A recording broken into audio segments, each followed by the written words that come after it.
Sziasztok, ez itt a Lapról Lapra, és ma a könyvek fognak megmérkőzni a videójátékokkal.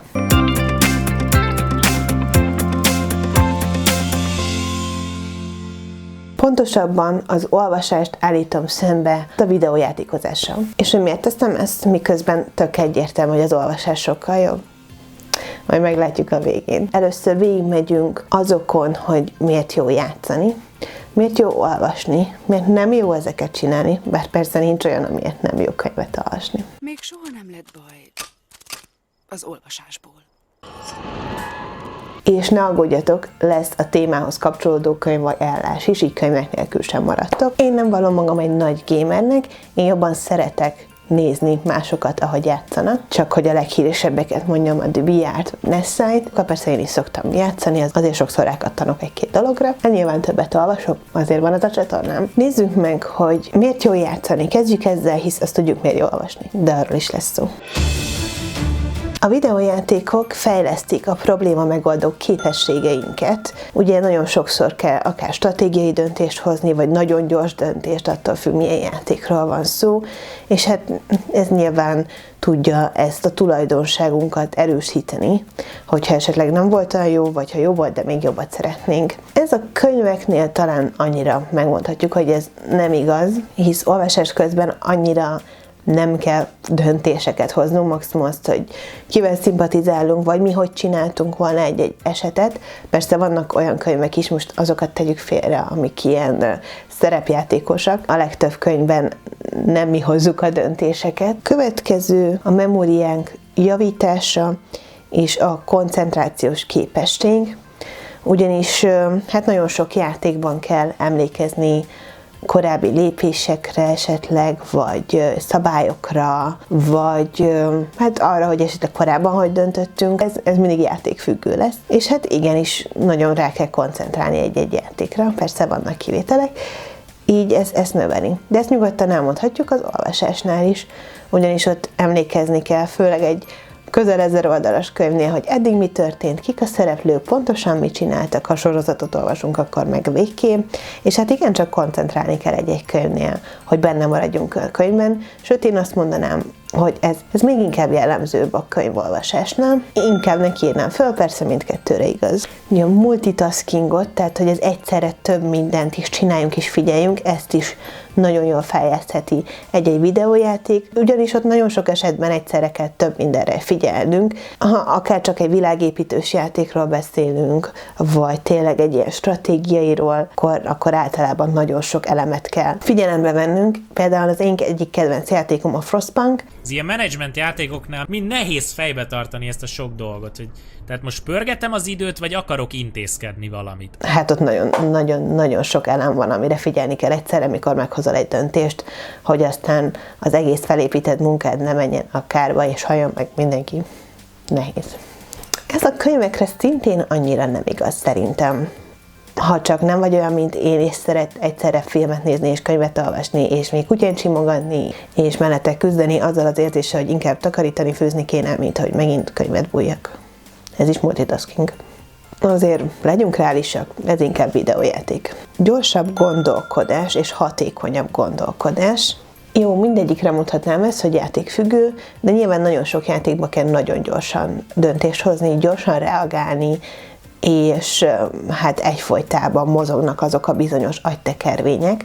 Úgyhogy azt mondhatom, hogy ez teljes mértékben igaz, amikor játszunk a megfelelő játékkal, akkor biztosan nagyon meg tudjuk mozgatni az agyunkat, és nyilván ezzel edzük őt, hogy máskor is kihasználhassuk ezt a gyorsaságot. A könyvnél a gyorsaság annyira nem fontos, ott nem kell gyorsan reagálnunk egy olvasás alatt, de az agyi kapacitás növeli, de ez majd később. Valóban ez a videójáték előnye.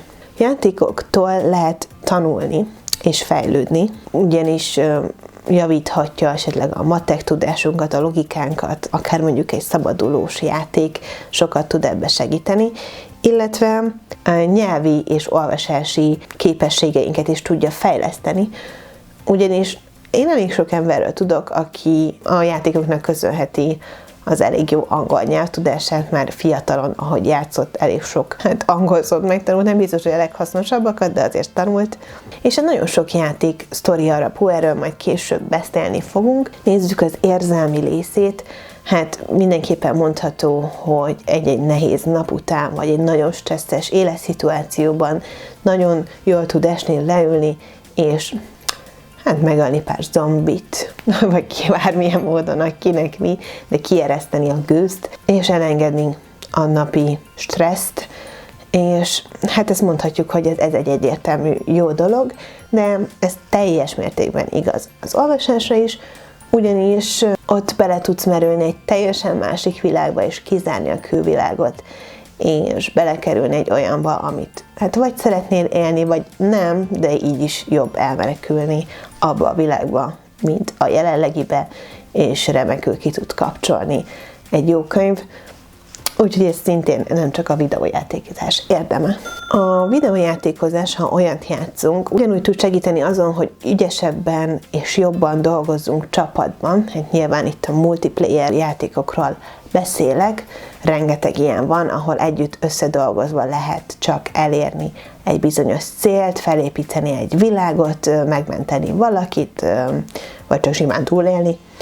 És ilyenkor nagyon hasznos tudást ad azzal, hogy jól kommunikáljál, kinek hogy segít, nagyon kijönnek az emberi ellenvonások egy ilyen játéknál. De ki nem megyek egyedül, hülye vagy? Jó, Te kimész egyedül, mikor engem hagysz itt, bazd meg!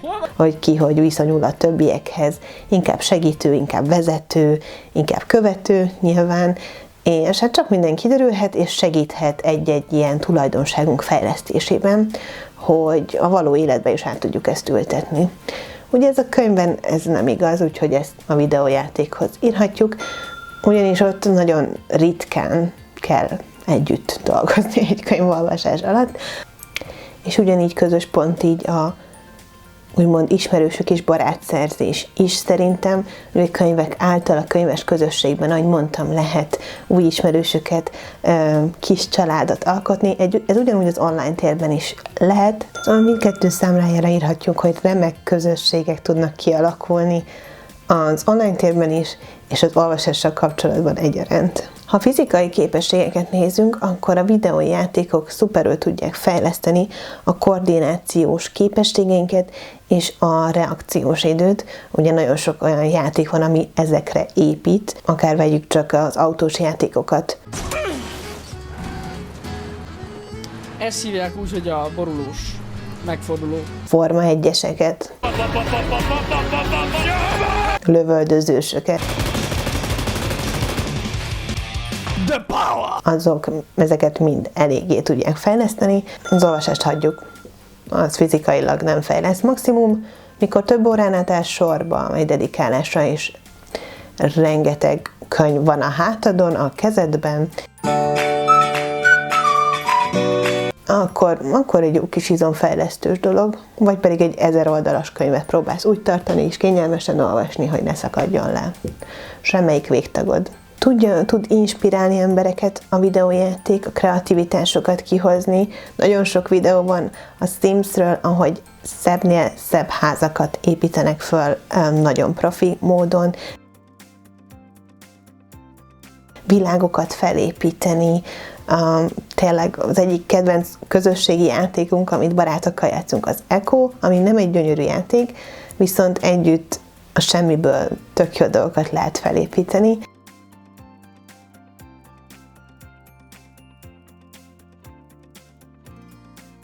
Ebben nagyon jók tudnak lenni a játékok.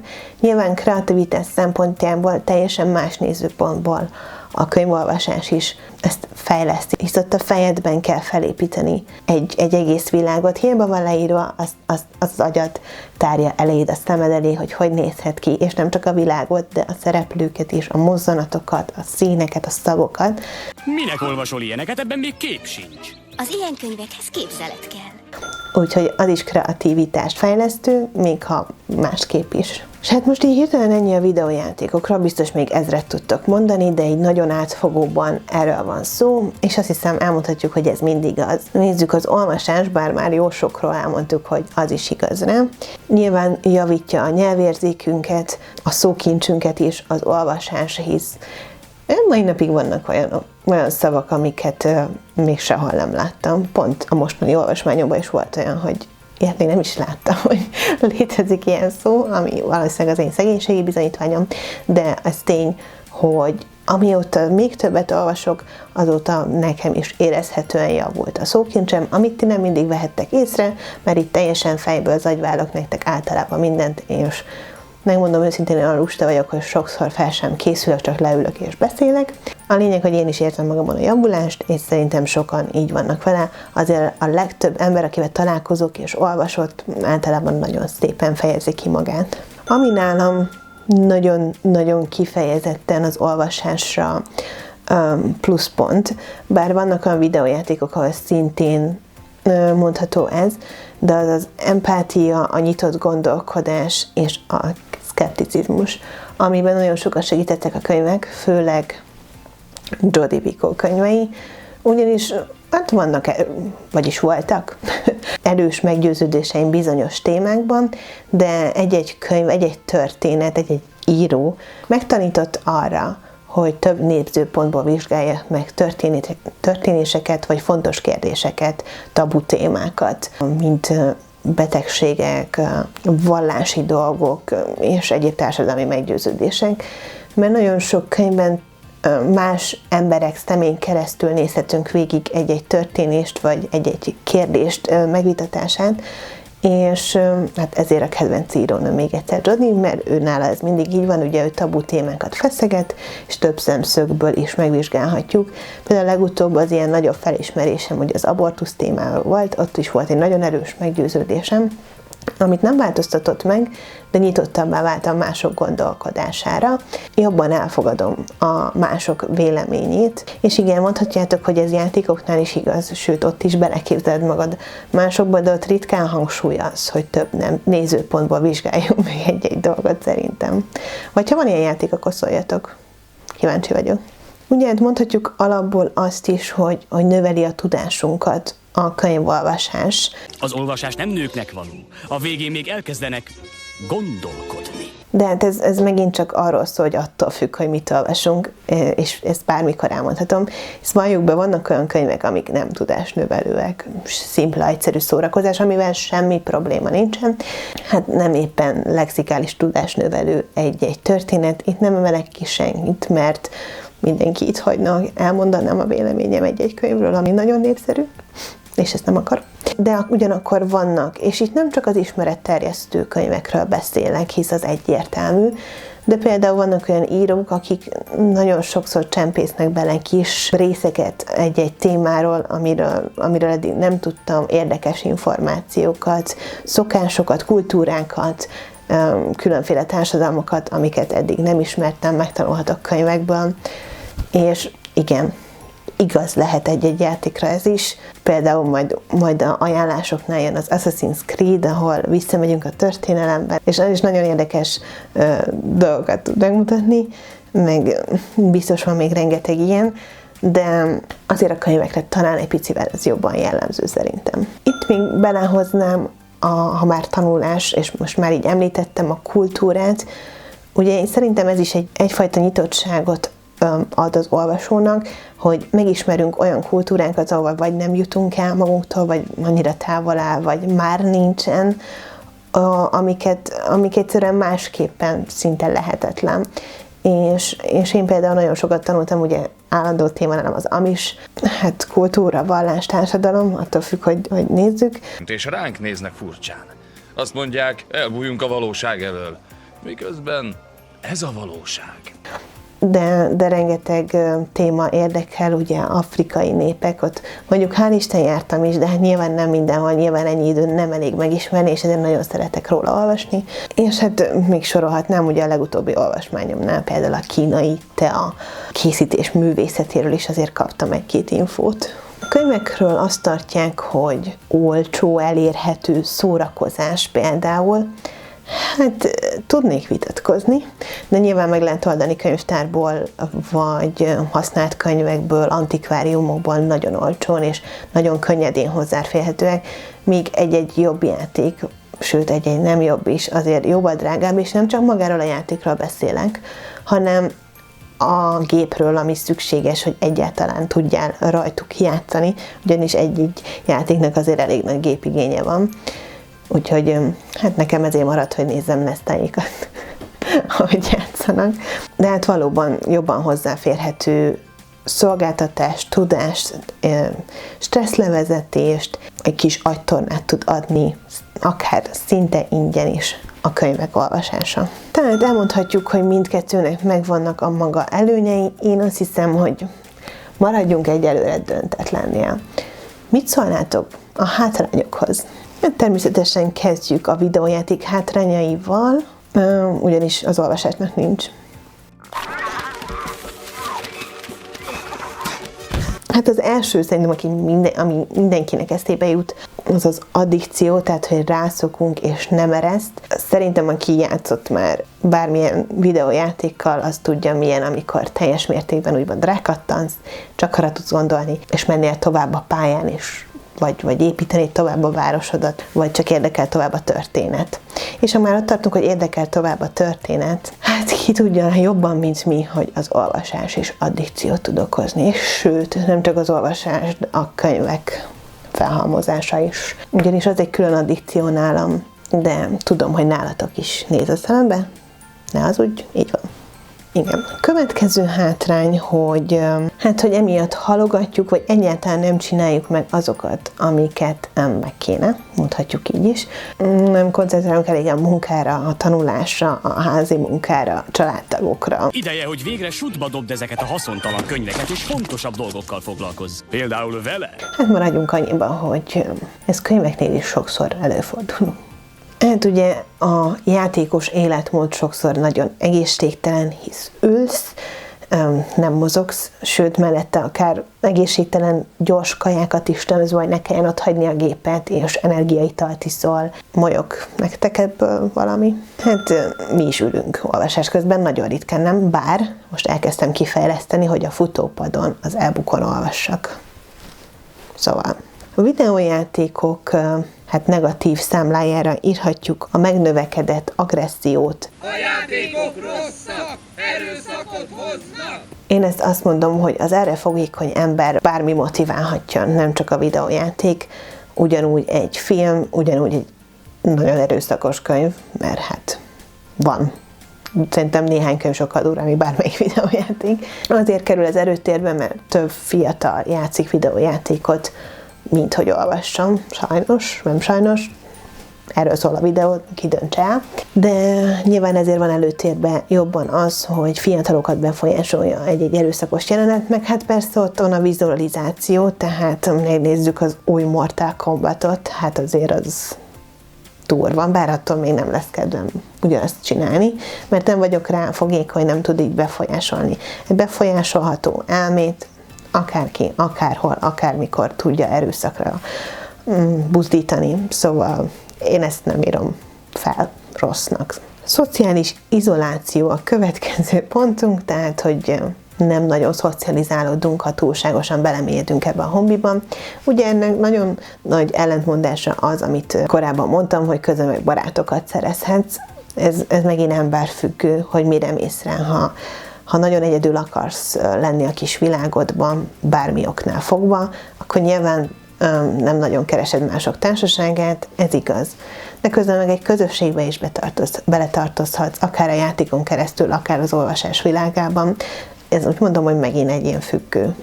Na hát eddig én úgy érzem, hogy nem nagyon tudtam dönteni, hogy melyik a jobb. És eznek valószínűleg az az oka, hogy valamilyen módon ez a kettő azért összevonódik. Nem véletlenül van nagyon sok játék, ami könyv alapján került be, vagy az inspirálta, vegyük csak a Vaják sorozatot. De biztos, hogy rengeteget lehet mondani, ami nem ugyanazt a címet viseli, viszont valamilyen általában sci-fi, apokaliptikus, disztópikus, utópikus könyvekről lett inspirálva. És nagyon sok olyan játék van, ami szinte már egy könyv. Például hallottam, hogy a Fallout nevű játékban annyi sorszöveg van, ami kitesz egy teljes regényt. És például most azt olvasom, vagy közben játszom, igazából szinte mindegy. Sőt, van olyan, hogy könyvek magukból a videójátékokból lesznek, a már említett Assassin's Creed is ilyen nagyon korszakhoz hűen adja vissza a rég letűnt korokat. Ugye könyvek lettek a World of Warcraftból is, a Mass Effectből, az összes zombis könyvet és játékot is egyben lehetne venni, mint például a Resident Evil. A legújabb Harry Potter játékból és a Life is Strange-ből, nem tudom, hogy ezt ismeritek-e, az már elég régi játék, bár van benne újabb részek, meg több ilyen kiegészítő. Ott egy lány olyan képességéről van szó, aki vissza tudja tekerni az időt, és így hozhatsz döntéseket, menthetsz meg másokat, és viheted teljesen más irányba a történetet. Egyfajta interaktív könyvként szerintem zseniális. Maga a gamer világ is sokszor megjelenik könyvekben. Például ugye nemrég beszéltem a most olvasott Halálos Játszmák című könyvről, Diana Urbantől, és itt is gamer fiatalokról szól a történet, akik készülnek egy e-games sportversenyre.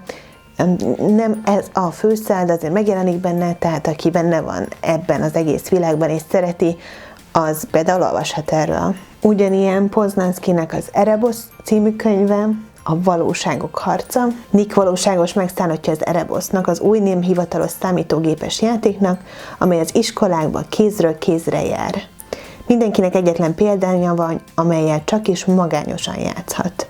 A játékszabályok rendkívül szigorúak, aki megsérti ezeket, vagy nem teljesíti a játék által rábízott feladatokat, az repül a virtuális világból, és soha többé nem tud belépni az Erebosba. De ami a legfurcsább, a játék parancsait a való életben kell végrehajtani. A leghíresebb ilyen könyv például a Ready Player van, amiből ugye film is készült, és elég új a Magnolia kiadótól, a Világépítők is szintén ebbe a világba kalauzol minket. Tehát láthatjuk, hogy itt egyáltalán nem egy harcról van szó, nincsen vagy-vagy, nyugodtan megfér egymás mellett mindkettő, főleg ha elég szabadidőd van.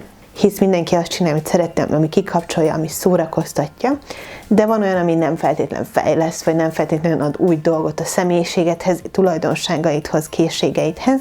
Ezzel semmi baj nincs, hisz ez egy szórakozási forma is, persze a sok jó tulajdonság mellett. Úgyhogy mindenki csinálja azt, ami éppen neki jó, és találkozzunk legközelebb is lapról lapra. Sziasztok!